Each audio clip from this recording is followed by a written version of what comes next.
পাবদা মাছ। আজকে আমি পাবদা মাছ রান্না করব। নুন হলুদ দিয়ে মাছটাকে মেখে নিলাম, লবণ আর হলুদ দিয়ে আমি অল্প করে 3-4টা করে ভেজে নেব। মাছ কড়া করে ভাজে না, নরম করে অল্প অল্পভাবে ভাজতে হয়, নাহলেও শক্ত হয়ে যায়।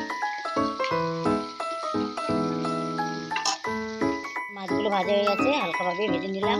এবার আমি তুলে নেব। এগুলো কোনো চাষের পাবদা নয়, এগুলো দেশি পাবদা।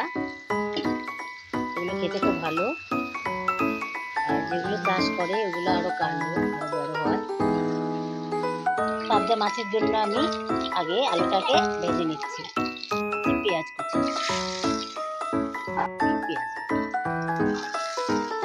এবার দিয়ে দিচ্ছি আদা গুঁড়ো বাটা, কিন্তু আমার শুকনো লঙ্কার গুঁড়ি পড়ে গেছে বলে একটু লাল হয়ে আছে।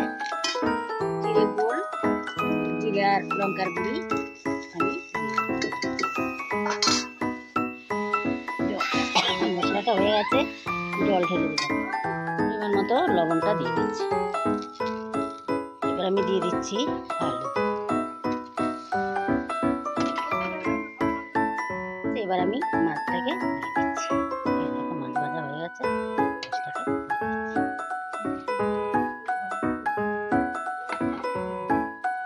আমি মাছ দিয়ে দিয়েছি,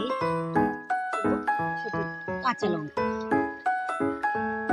এবার দিয়ে দিচ্ছি ধনেপাতা। আমার তরকারি হয়ে গেছে। আমার পাবদা মাছের তরকারি এভাবে রান্না করবে, খেতে ভালো লাগবে, দেখতেও সুন্দর, খেতেও সুন্দর। এইভাবে আমি যেভাবে রান্না করেছি ওইভাবে করবে।